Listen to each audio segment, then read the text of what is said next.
¿Alguna vez has pensado en analizar la intrigante situación de Caín, uno de los primeros descendientes de Adán y Eva? ¿Cómo podría tener una compañera? Y aún más sorprendente, ¿cómo podría haber tenido un hijo, considerando a Adán y Eva como los únicos progenitores de la humanidad? Al examinar cuidadosamente las líneas de la Biblia, desvelaremos los misterios detrás de este enigma fascinante. Si te gustan historias como esta, te invito a suscribirte al canal y dejar tu like. Ahora vamos a esta historia intrigante. Caín, figura central en las narrativas bíblicas, es presentado como el primogénito de Adán y Eva, marcando los primeros pasos de la humanidad. Su relación con Abel, su hermano menor, se vuelve crucial en el episodio del sacrificio a Dios. En un acto de devoción, ambos ofrecen sus productos a Dios, como frutos de la tierra, ovejas y otros artículos importantes en la época. Pero la aceptación divina recae exclusivamente sobre las ofrendas de Abel, dejando las ofrendas de Caín rechazadas. Explora con nosotros estos detalles mientras desvelamos los misterios de esta intrigante pasaje bíblica. La causa de la recusa divina sigue siendo un misterio intrigante, desencadenando diversas interpretaciones a lo largo de los siglos. Algunas teorías especulan sobre la naturaleza de las ofrendas, mientras que otras sugieren una posible actitud negativa en el corazón de Caín como el factor determinante. La rejección provoca un creciente sentimiento de amargura en Caín, culminando en la primera tragedia humana registrada en la Biblia. Movido por celos e ira, Caín comete el terrible acto de fratricidio, quitando la vida a Abel. Este evento, además de representar la primera exposición de la fragilidad humana y la gravedad del pecado, resuena a través de las páginas de la historia, dejando una marca indeleble en la narrativa bíblica. La respuesta de Dios a Caín está marcada por el castigo, manifestando su ira al maldecir a Caín y marcarlo, convirtiéndose en un signo visible de su transgresión. Caín, ahora destinado a cargar no solo la maldición física, sino también las consecuencias psicológicas y emocionales del castigo divino, vive un exilio que va más allá de la soledad. Imagina ser marcado por una maldición divina que te condena a una vida de peregrinación solitaria. Bajo esta terrible sentencia, estás destinado a ser un vagabundo, deambulando por los confines de la tierra, alejado de la presencia acogedora de la sociedad y de la proximidad divina. La maldición impone un aislamiento profundo, donde cada paso es un viaje solitario y cada paisaje es testigo silencioso de su condición. A medida que recorre caminos desconocidos, el peso de la maldición se convierte en una carga constante y la soledad en una sombra persistente. Las páginas de la Biblia registran la preocupación de Caín con la carga de su maldición, temiendo represalias mortales por parte de aquellos que lo encontraran.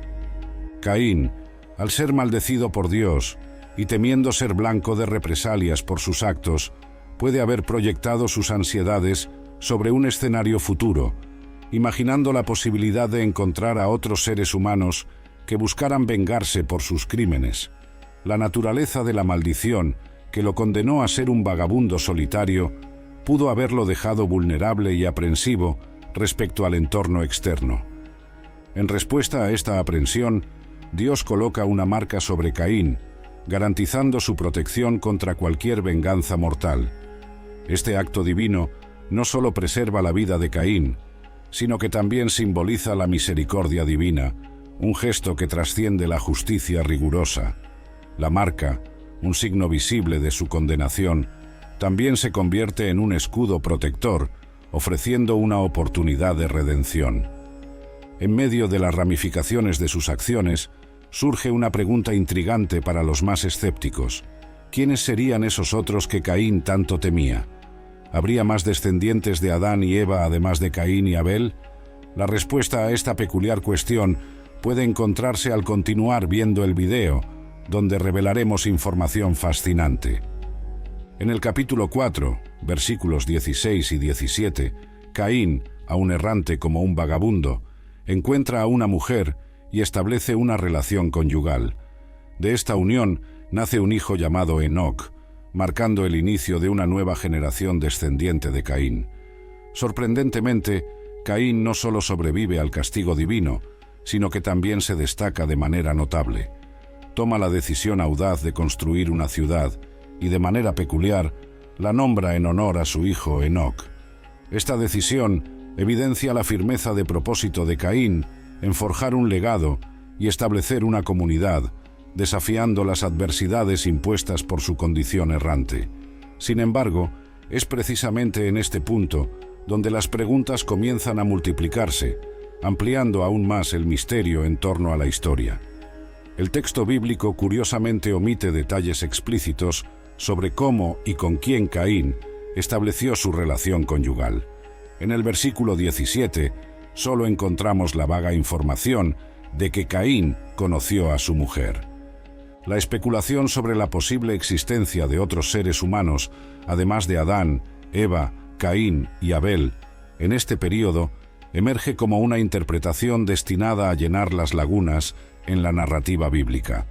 Esta hipótesis busca abordar las cuestiones intrigantes relacionadas con la expansión de la población humana en la época de Caín. En medio de este escenario de incertidumbres, una multiplicidad de interpretaciones florece en la búsqueda de respuestas a estos cuestionamientos. El enigma sobre los detalles de la vida de Caín, después de su castigo, solo intensifica el misterio en torno a esta narrativa bíblica. Una interpretación menos convencional se atreve a explorar la posibilidad de que Dios haya creado de manera independiente a otros seres humanos, además de la familia de Adán y Eva. La defensa de esta teoría sugiere que, para la rápida multiplicación de la humanidad, sería necesario un contingente significativo de personas, algo difícil de alcanzar solo con la descendencia directa de Adán y Eva. Esta perspectiva surge de la tentativa intrigante de armonizar la narrativa bíblica con las evidencias arqueológicas y antropológicas que indican la existencia de comunidades humanas más amplias en la antigüedad. Sin embargo, es crucial destacar que esta interpretación es especulativa y no encuentra respaldo explícito en el texto bíblico.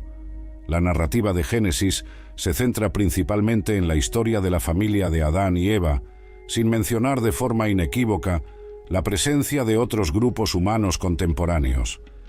Esta laguna en la narrativa bíblica incita cuestionamientos curiosos sobre el posible papel de otros seres humanos en la época de Caín. La teoría más ampliamente aceptada, por su parte, sugiere que Caín pudo haberse casado con una hermana, una interpretación que se basa en la comprensión de las prácticas culturales y del contexto de la época. La riqueza de estas interpretaciones desafía nuestra comprensión y abre espacio para una exploración más profunda de las dinámicas humanas y divinas en la historia de Caín y sus descendientes en la narrativa bíblica, según lo delineado en el libro de Génesis.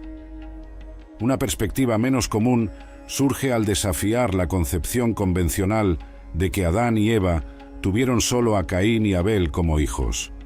Al contrario de lo que muchos presumen, el texto no delimita la descendencia de la pareja primordial de forma estricta, abriendo espacio para la posibilidad de que Adán y Eva hayan generado otros hijos no mencionados en las páginas de la Biblia.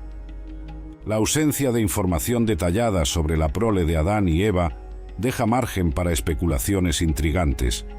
La hipótesis de una familia más extensa se fundamenta en la comprensión de que en aquella era antigua, las familias eran considerablemente numerosas y los individuos disfrutaban de vidas excepcionalmente largas. Esta teoría desafía la visión tradicional de la genealogía bíblica, lanzando una luz diferente sobre la dinámica familiar en la época de Adán y Eva. Imaginar la posibilidad de hermanos adicionales a Caín y Abel suscita curiosidad sobre las interacciones y eventos que no fueron registrados en el texto sagrado. La conjetura de una prole más amplia sugiere que el propósito divino para la humanidad involucraba no solo a los protagonistas principales, sino también una red compleja de descendencia. Esta interpretación no solo añade matices a la narrativa bíblica, sino que también incita a la contemplación sobre las relaciones familiares y las historias no contadas que podrían haber moldeado el escenario de aquella época distante. Por lo tanto, al considerar la riqueza de las posibilidades no exploradas, somos invitados a contemplar la complejidad de la vida de Adán y Eva, más allá de sus hijos conocidos, y a reconocer que entre las líneas de la historia puede haber un tapiz fascinante de eventos y personajes no revelados. La comprensión intrigante de que Adán y Eva tuvieron una prole más extensa recibe un refuerzo significativo cuando profundizamos nuestro análisis en la narrativa bíblica después del trágico incidente entre Caín y Abel. La historia continúa desarrollándose, revelando detalles adicionales que amplían nuestra visión de la descendencia de la pareja primordial. En el libro de Génesis, capítulo 5, versículo 4, encontramos una referencia que no solo fortalece, sino que también expande considerablemente la idea de una familia más numerosa. El texto menciona que Adán vivió 800 años después del nacimiento de Set, uno de sus hijos conocidos. Sin embargo, lo intrigante es que también tuvo otros hijos e hijas durante este extenso período. Esta pasaje bíblica evidencia explícitamente la existencia de una prole más amplia de la inicialmente sugerida, desvelando un escenario familiar complejo y rico en detalles.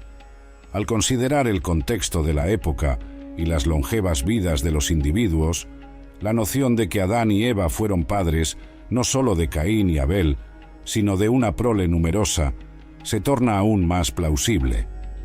La existencia de otros hijos e hijas añade capas intrigantes a la historia, incitando reflexiones sobre las interacciones familiares, las relaciones entre hermanos y hermanas, y las trayectorias individuales no registradas en la narrativa bíblica principal.